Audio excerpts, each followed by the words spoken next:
jour, en fait, ces notions tiennent en quelques questions clés. Qui dit « norme » dit « sécurité ». Mais pour qui? Qui dit « responsabilité » dit « responsable ». Mais, qui est responsable, et vis-à-vis de qui? Quant aux risques, lesquels, et dans quel contexte? C'est ce que nous allons voir point par point. Qui sont les acteurs? Le concepteur, qui est, le plus souvent, aussi le fabricant. Le, ou la patiente. Le praticien. Sans oublier le vendeur. Tous ces acteurs ayant l'appareillage pour dénominateur commun.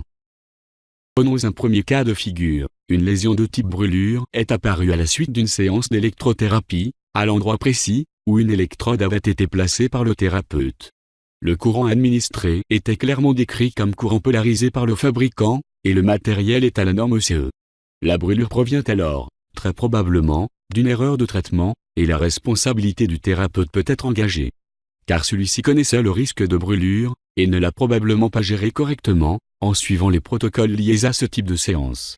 Par exemple en ne respectant pas la densité maximale de courant par centimètre carré de surface d'électrode appliquée, ou la durée de la séance, ou les deux à la fois.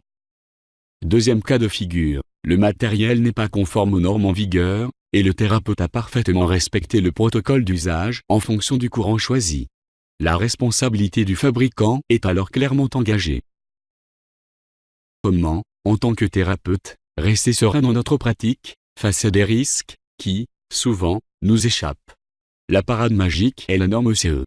C'est-à-dire, la garantie que l'appareil est conforme à toutes les règles de sécurité imposées par la législation en vigueur. CE, signifiant que cette garantie est valable dans toute la communauté européenne. Aucun équipement médical ne peut être commercialisé et utilisé sans cette homologation.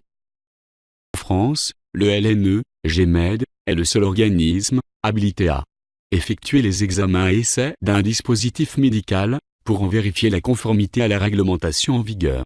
Délivrer l'attestation de conformité CE. Concrètement, qu'est-ce qui doit être considéré comme risque? Eh bien, tout ce qui peut compromettre l'état clinique et un niveau élevé de sécurité du patient et du praticien lorsque le dispositif est utilisé dans les conditions et aux fins prévues. En tant que praticien, vous avez donc la responsabilité d'utiliser votre appareillage selon les textes en vigueur, dans les conditions et aux fins prévues. Par exemple, en électrostimulation, en choisissant le courant spécifiquement prévu pour une pathologie, et ce, dans les règles de l'art. Ne pas utiliser un courant polarisé sur une pièce métallique endotissulaire, ou des trains d'impulsion sur une dénervation. Les règles de l'art étant respectées, la norme CE vous protège théoriquement de tout autre risque lié à votre équipement. Pourquoi théoriquement? Parce que, si nous repensons au second cas de figure évoqué, pas de marquage CE, égale faute du fabricant. Vous, en tant que praticien, ne seriez-vous pas censé vérifier que l'équipement acheté bénéficie bien de la norme CE? Beaucoup de subtilités juridiques et administratives ne peuvent être évoquées dans cette brève animation.